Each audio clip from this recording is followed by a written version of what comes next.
Now it's on. Okay. The meeting for November 20th considered to be in order. First item on the agenda is the approval of the minutes from the November 6th meeting. Move approval. Second. A motion and a second to approve the November 6th minutes. Are there questions, comments, corrections? Hearing none, voting please. Minutes are approved. Next item is the consent docket.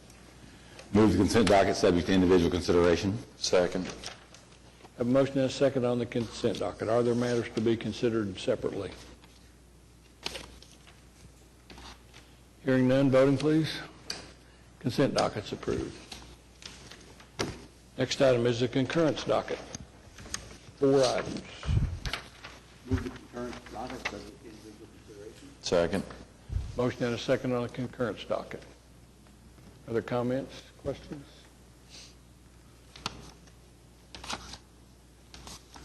Hearing none, voting please.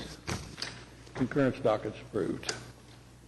Next item, items for individual consideration. The first one is a request for qualifications concerning water utilities, cost of service, rate design, and other financial planning matters.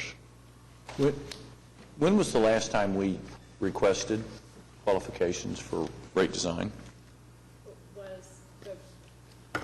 Was before around 2000. So we haven't done this in a long time. Right. And as you know, many topics have come up as we've looked at a variety of scenarios, planning large construction projects, and having been through a drought that continues. We've discussed a number of options. Brett Weingart will run through some of the concepts that go into a cost of service study on behalf of your audience and to refresh us about the process. Mr. Chairman and trustees, on the second page, Billy. All right. There are 7 main purposes that we've established on the second page of the PowerPoint to address existing and future financial challenges with our operations and CIP.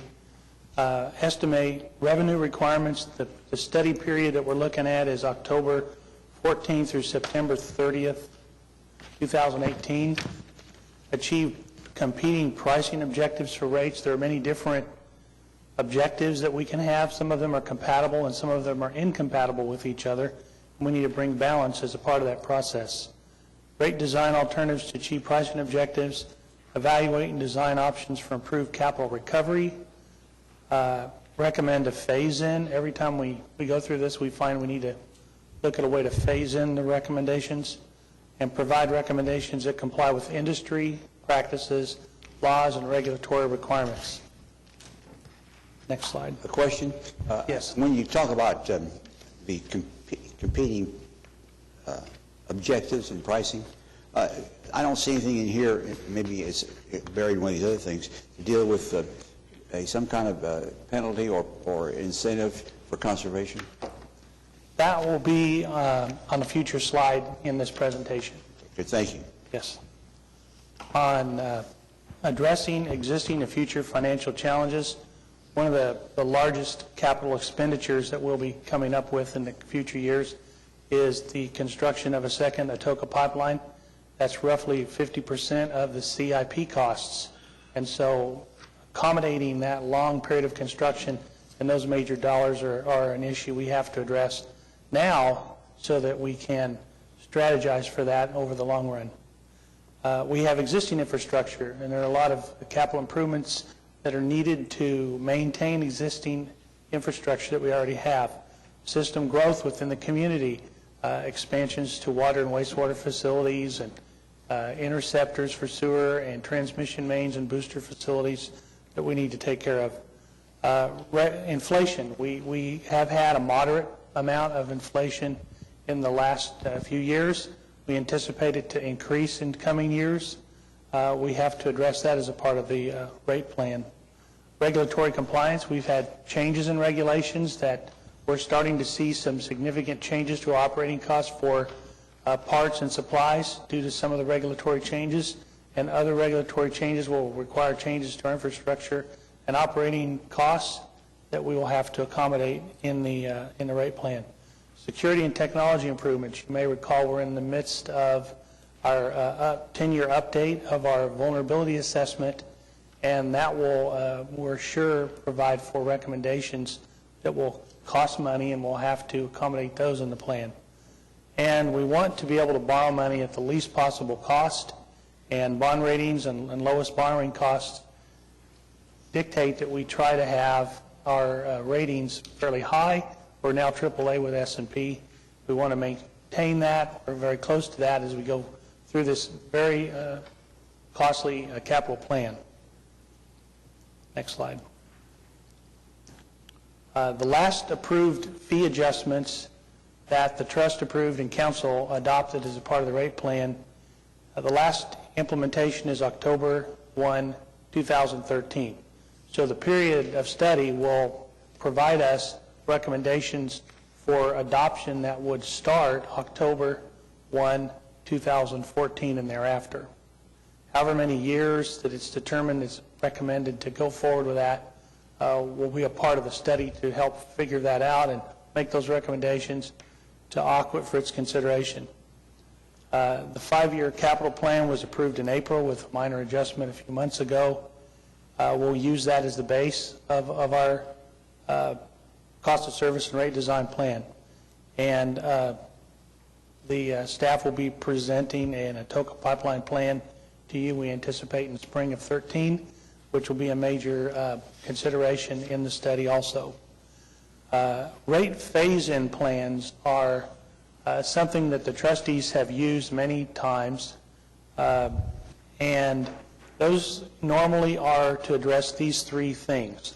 One is to make sure that we generate enough funds to afford the capital improvement plans and operating costs that we have. The second is we normally find there's a little bit of or a lot of cost subsidy occurring where you may not have your rates have gone up enough in one group of customers compared to another. You may recall that when we looked at this once before, we were under recovering from wholesale customers. We had to have a higher bump in that area, so we did a phase-in plan to get there. Pricing objectives sometimes, like conservation, you can't go from no conservation program to a very intense one overnight without some reverberation in the community, so you need to phase those things in. And so those things are brought into being through the implementation of the cost of service rate design plan. Next slide. Revenue stability and sufficiency are always very important, and one of the things you can get caught up in is the higher you focus on cost recovery and conservation, the less normal and routine your rates could be and revenue generation, so you got to be watching those competing priorities as you go forward. Fairness and equity, they are the same thing, but in the mind of the customer, is it perceived as fair versus it's equitable or not? Are we recovering the cost the utility incurs to provide the service the customer desires? Cost-based, meaning that we want to not charge someone more than it costs us to provide service, but we want a cost-based rate. Demand management conservation, we want to discourage waste, but we want to promote efficiency. Simplicity, we need it easy enough, the rates easy enough that the customers can readily understand them on their bills, and that our employees can administer them and bill correctly on a routine basis. Legally defendable, our municipal counselor staff can tell you more about that, but outside city rates especially must be cost-based and not over-recover under Oklahoma law, and we have other requirements that we've been working with our municipal counselor's office to identify all the laws that we must follow, and there are quite a few. Competitiveness and economic development. We want to make sure that we're not running some of our larger customers off in the process of formulating our rates, and so we keep those things in mind, making sure that we're cost recovery oriented. Under affordability and ability to pay, we're only going to achieve our financial objectives if most all of our customers can pay the bill, and so we're going to strive to make sure we can do that as a part of the rate plan. Next slide. Rate design alternatives. There are many different alternative ways that the trust and the council's organizational objectives can be achieved. A cost of service study isn't one answer. A cost of service study is focused on obtaining the group of answers that could be correct, and then we work through the process to determine which approach is the best one to go forward, and that's your decision, not ours. So staff will make sure to provide you with those options so you can make those choices. Those will include both retail rates for inside retail Oklahoma City and retail outside city like 4 Acres and the Village, and they will include wholesale, all the different kinds of raw and treated water and treated wastewater resale and wholesale wastewater treatment rates that we have in our city. We'll look at all the different kinds of rate alternatives. Where there are over or under recovery situations, the transition plan or phase-in will be used, and we'll recommend a plan for that. We're looking at a possibility of a 2-tiered class-based inclining block option. The reason we're using those words are so that, say, residential customers, we would have a tailored program for them compared to commercial, compared to industrial, compared to wholesale. We already have a multi-tier wholesale rate plan in place for our wholesale customers. We have the take-or-pay plan, and we have the service availability plan. So we've already implemented some of those aspects in some of our rates. We just have not done so in others. We right now are using a uniform rate, and the phase-in options to recover system infrastructure costs also will be looked at. Next slide. On demand management and conservation, the main objectives we're trying to do, of course, is on a temporary basis during drought to be able to extend supply and to make it through a temporary situation like a drought, but in the long run also promote conservation. And sometimes those can have different strategies, and we may have to look at strategies with temporary droughts versus strategies over the long run. Promote equity among customers, we've talked about that some, but as increasing water demand for new customers affects our operating and capital costs, those can also work in a way that we need to be able to recover those much higher costs. You know, our replacement costs are much higher than our embedded costs that were from when we built things 10 or 20 or 30 years ago. We want to be able to benefit from the learnings that we would have of an initial implementation of a conservation program in making our future plans. If we can learn about how our customers respond to conservation pricing and programming, then that may allow us to postpone certain infrastructure improvements and maybe have lower rate increases in the near term, but we would then have those in the later years. We want to promote environmental responsibility by not having water waste going down the drain and not doing any good. We want to have community support throughout the process, and the phase-in helps make that possible. Next slide. Capital cost recovery has been a big issue for us for many years of making sure that we recover the cost of investing in the infrastructure from the customers that use that infrastructure, whether they be wholesale customers, inside city customers, in various ways. Equity contribution is a big part of when we do debt planning, and we talk about that when we bring to you recommendations for debt planning and trying to balance what portion is pay-as-you-go versus borrowing funds, and we have to look at that all the time to not over-leverage and get behind on being able to recover those costs.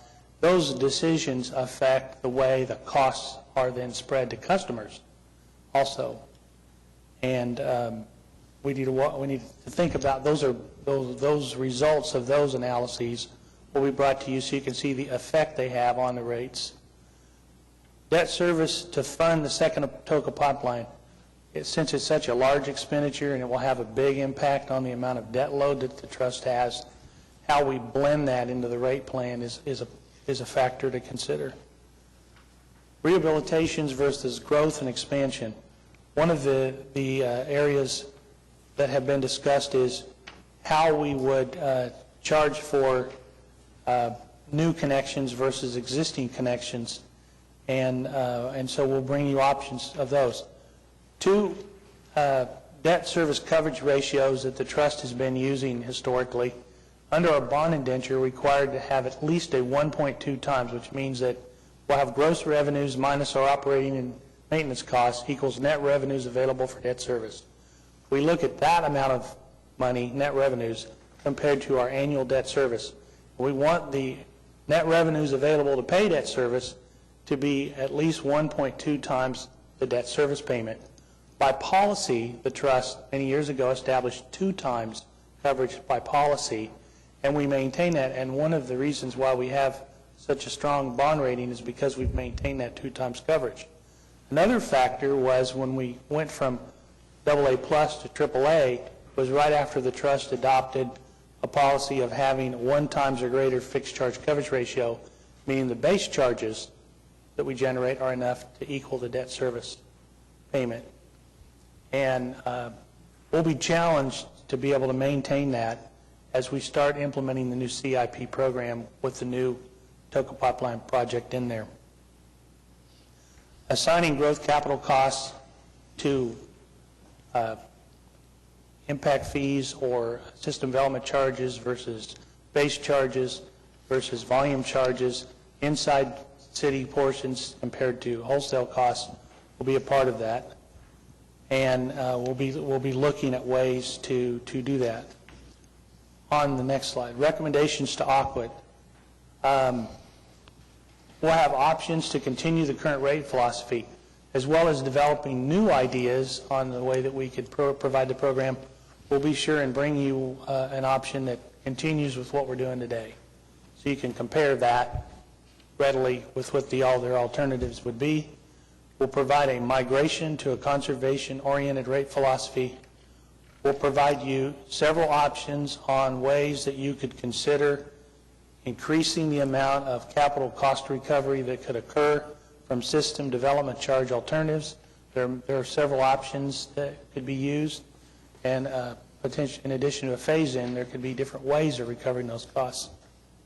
And we anticipate that whatever we do, that the capital costs will have to be recovered in a blended fashion from all customers, and so we'll be trying to display to you the spread of those costs and ways that they affect the rates, the base charge, the volume charge, and the system development charges, so that you can consider those alternatives. The last slide, the timing of and trust involvement.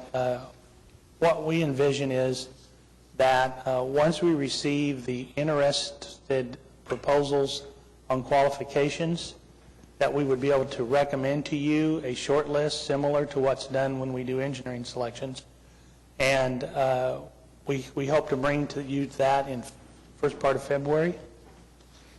And from that approved short list that the trust would approve, then we would, through the trust, issue a detailed request for proposal where the short list of proposers would have to put together details about their not only their staff, but their availability and the approach that they would take to provide the execution of the strategy that we've put into this document and presented to you today. And we would negotiate a scope of work with the consultant, bring that back to you as a part of a contract. You would be involved in a series of workshops throughout the process to bring to you findings and obtain your input so that the end result is supportable. Developing the pricing objective priorities. Well, I'm not sure if many of you were here when we did this before, but what we've done in the past, we brought a survey instrument with all the different pricing objectives with a scale of 1 to 4 or 5, and have you score those, and then we bring those back so you can see the composite score compared to your individual score, and to help you understand a little bit about where people are coming from. And that's always an interesting process to help guide the consultant in determining how much to emphasize certain areas in the study.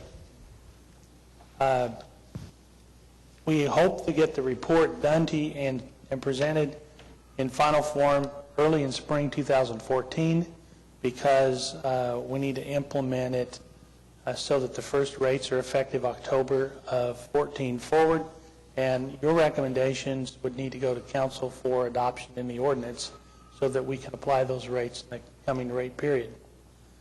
And so that's the strategy. I tried to stay away from the details about the philosophies of cost of service, but you'll get a lot of that as we go through the workshops. So today we're looking at this in a very broad context as we begin seeking firms that might do the work for you. We expect that as we develop the scope, there may be some less broad approaches that are looking forward to your feedback. Marshall, when will you drop your first cut RFP? So this would authorize issuing the RFP. Typically it takes a month. These requests for qualifications will be due December 18th, assuming you approve this today, and then we will be able to bring you back a short list early in January. So we're hoping the second meeting in January at the latest with the RFP, so that way you can, either the second meeting in January, first meeting in February, you would have that information and be able to look at that RFP and approve it, and we would go from there. Move approval. Is there any further discussion? I have a question. Is it apparent from where we stand now that the rate, there will be a substantial rate increase as part of this? I mean, that's part of that is what is the CIP program we plan to implement, and then just the passage of time. But is that generally the consensus that that's what will happen? The current CIP at the rate levels that we've historically had compared to the addition of the cost to do the Atoka pipeline, it is about 50% of the new CIP through 2025. So if we just kept on assuming we already had another pipeline compared to now, so we're seeing that order of magnitude increase. So the kind of rates we've been having, fee adjustments compared to the future, necessitate a market change if we're going to go for those improvements. But the degree to which they affect various groups of customers is unknown until you do the cost of service and the trust and council make the various decisions they need to make concerning what portion is to impact fees or system development charges versus base charges and the timing of the construction.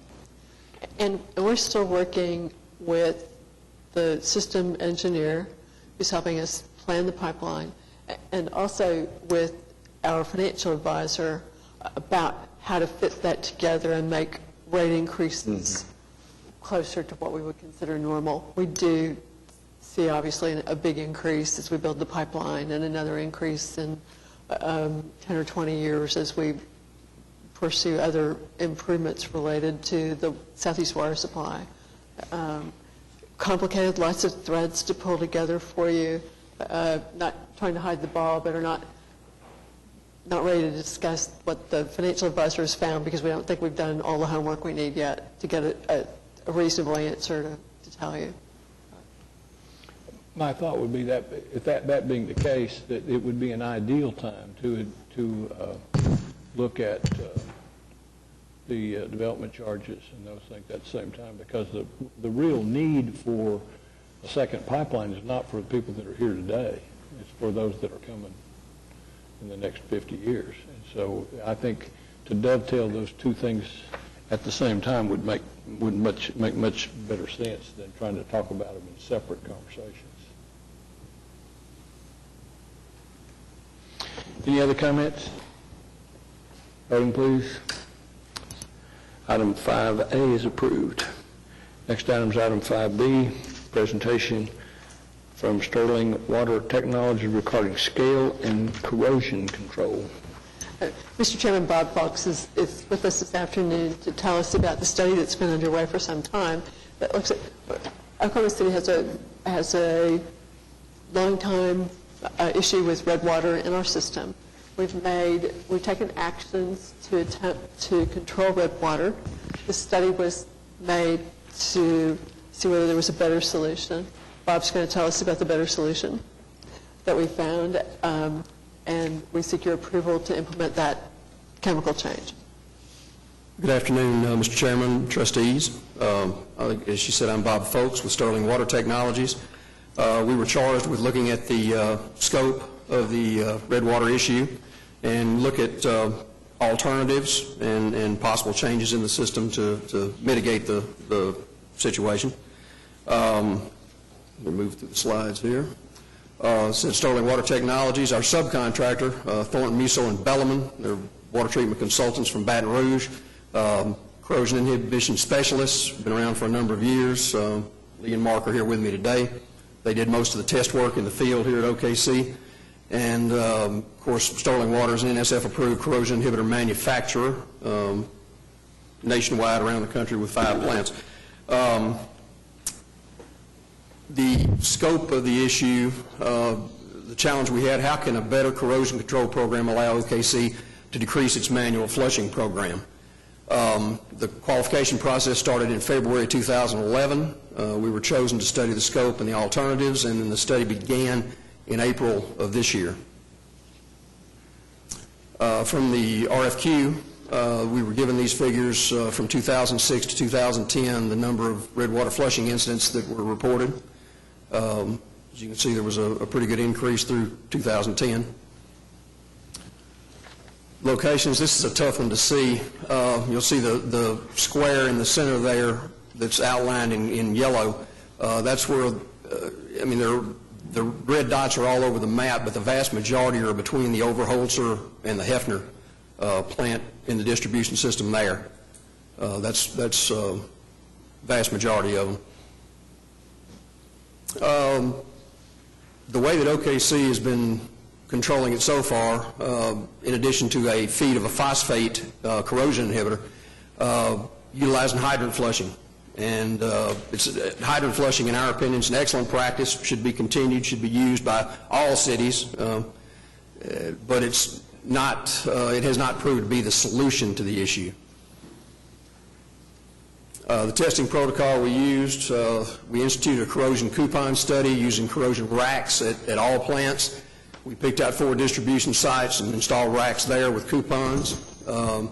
Those coupons were placed and left for 60 days and then removed and analyzed by an independent lab to gather the information about the loss in metals on the coupon. I'll show you that in a second. The field testing that was done, filter testing for iron levels. We also tested phosphate levels in the distribution system. We also performed lab tests, a variety of lab tests on the OKC water to show the corrosion of the coupons before and after the addition of a new inhibitor. Just briefly, that's a corrosion rack that was installed in the distribution system at the 4 sites and also at the plants. There are spots for insertion of the coupons on that. That is a mild steel coupon. That's the type we used in this study. The coupons are inserted. They're generally left for 60 days is the optimum, and then removed, weighed, and then sent to the lab for analysis for metals loss. And that will then generate a report as to the amount of corrosion in the system. The filter testing generally shows the amount of iron in the water samples. There are other things it does, but that's the primary reason. What I'm going to show you on the next slide is an example from another city, but it's similar red water issues, and it will show you over a period of months how it would be reported to you guys, and that would be the way we would report to you how it's succeeding. The progression shows the clearing of the filter papers month after month, which is indicative of less iron, and would show you the point where the zinc ortho was added in that city, and this is the kind of thing we would recommend to do here, and we expect similar results. This was Bessemer, Alabama. The first slide at the top left, it started in 2009, continued on into 2010, and it continues today. The orange is indicative of the iron level. You'll see the third one is on April 1st. That was about the time that the zinc ortho was started to be added, and you'll see a residual zinc, residual phosphate there. And then almost within a week, the filter paper started showing a clearing of the sample. And then continued on. The right-hand side of the page is 2010. It was testing done monthly just to monitor, and that's That's the target. We want white filter papers.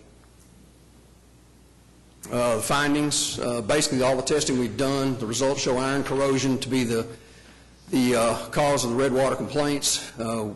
As alternative, we looked at alternatives. We did some lab work to determine adding caustic and soda ash to adjust pH and alkalinity.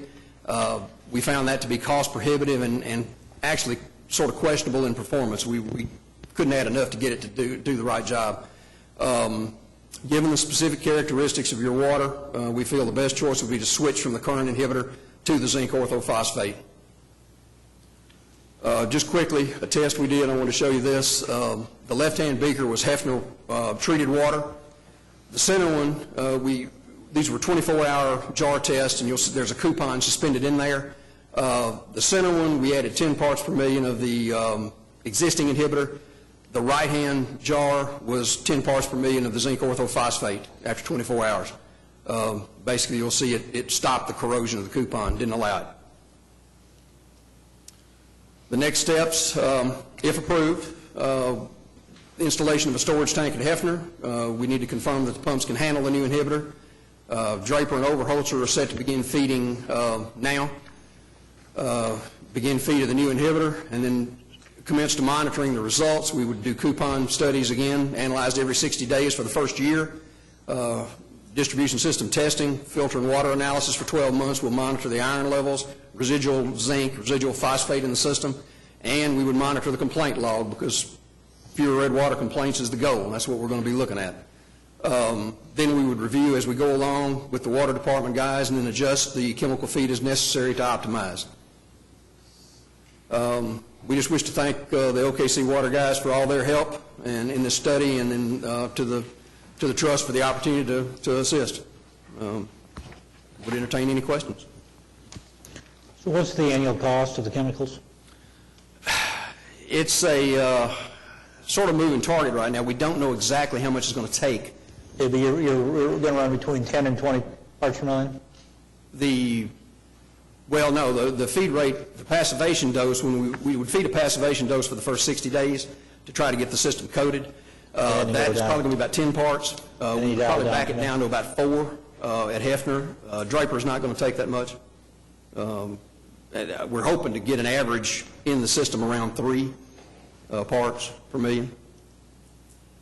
Okay, but you should have some, we should have some estimated costs on what that would be for We so do. much. At the 4 part per million level, we calculated that the cost per million gallons of water would be about $33 to $35 per million gallons. And so, Bob, that's less expensive or slightly more expensive than the orthophosphate? Well, it's a little more expensive. The cost per pound of the 2 products is pretty much the same based on the cost that we were presented in the original documents. Cost per pound is the same, but in our opinion, not enough was being fed, and I think we're getting to the right product now. And we'll see some savings. So, What's the net annual increase in costs on chemical feed? I don't know, Okay. but I do know it's. Because you're going to change, you're going to take some out, you're going to put some in, and you, Yes. I would like to know that. Yes, I think that's a very reasonable question. And this program will stop red water? It will have a much better chance of stopping. But everybody has some minimum amount of red water because a pipe breaks and pipe rust runs to customers' houses. That we believe this is the best chance of controlling it so that you only see red water in those kinds of crises, or when something else has happened in the system. Maybe the pipes are rattling or there's some extreme event. So the cost will be offset, and I apologize, I did not look at those details. The cost will be offset to a certain extent by less red water flushing, less treated water lost through regular scheduled flushing in parts of the system. And you said this cost would be offset in part? Or will we Just actually see a savings in? I don't believe we'll see a net savings, but when we're done, we'll see fewer customer complaints, and some change in overall staff expenses for this program. We run 4 people pretty much full-time doing this work. But I'll get you an answer. Okay, because it's 30, well, how much did you say per million gallons? 30?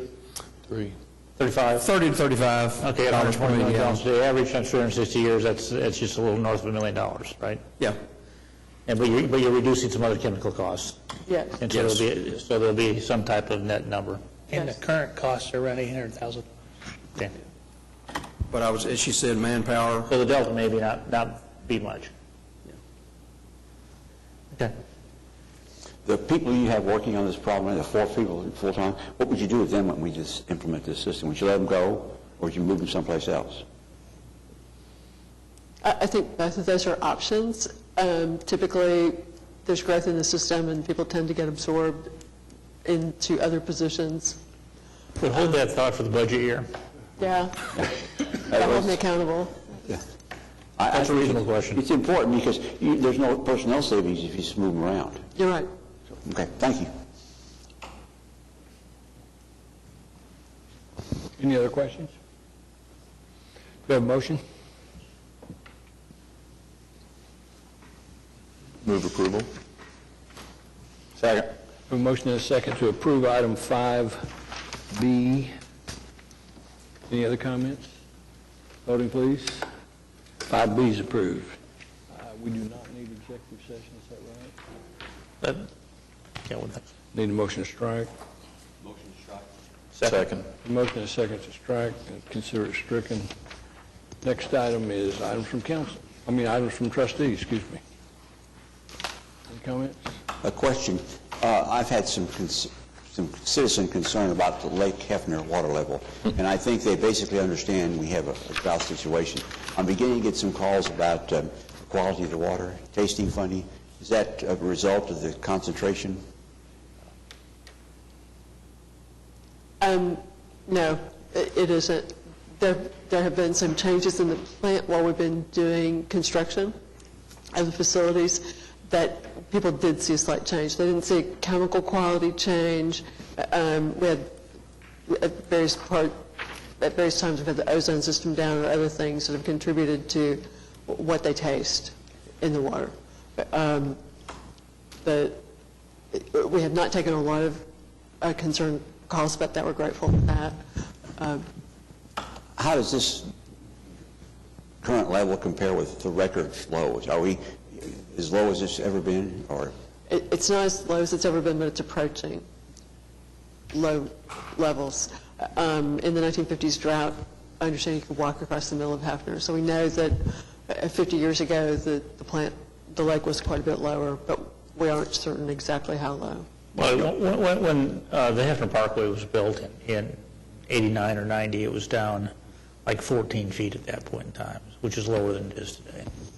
And that was intentional on the construction It part, was. or? Yes, but it was exacerbated because of weather conditions. We needed to bring it down X, but we didn't want to bring it down as far as it really got because it was just we didn't have any rain that came in at the right times. Marcia, there's been a couple of emails I've seen in the last few days about some folks that are complaining about that there's water in the river and there's not any water in Lake Hefner, obviously, and so we're diverting water and putting it down there to keep the rowing activities afloat or whatever. It might be good to get with PIO to maybe do a little bit of an educational piece explaining how that works out. Happy to. And I know that's hard to explain because people think, well, how come you're not putting that water in Hefner? And the fact of the matter is it's a very small flow to keep that water in the river compared to what's needed for Hefner. And that water is not of the quality that you want to divert into Hefner. So it's a combination of those two things. But I know that that's difficult for people to understand. So we might work on some educational exposure Happy to. on that issue. There is no water released that we can possibly capture. We keep everything at this point. There has been very little flow in the river, and the drought has made the riverbed quite dry. The alluvial aquifer is depleted. Again, we do know we can take water from Lake Canton. We're organizing to do that. We want to make certain that We have gotten the river as wet as possible. When do we typically take water from Canton? I know we do it annually at least, sometimes twice. This would be kind of a normal time of year if we haven't Okay. gotten fall rains, which we haven't appreciably had a lot of runoff from fall rains. And then typically in the spring, we hold off because that is our highest Right. rainfall time, March and April. What are the meteorologists telling us to expect? Are we going to be below normal precip for the next 6 months? Normal is the most recent forecast, normal everything. Right. And the difficulty, of course, is the ground remains dry while it's supporting agriculture. Sure. It's not producing runoff yet for water supplies throughout the state. Right. But it's not at least expected to get worse, it just won't get any better. Yes. Okay. Any other comments from trustees? Nice segue into the status report on volume of water in the lakes. That might have kind of covered, we are, again, at very low. Because we're actually better off than last year at this time. We are. We are. The treated water demand remains about the same differential that it has been from last year. We're down, we've used about 1 billion gallons less at this time compared with last year. That means it's still quite high. And again, meter sales remain pretty solid. Any other comments, questions, citizens to be heard? Hearing none, we're adjourned.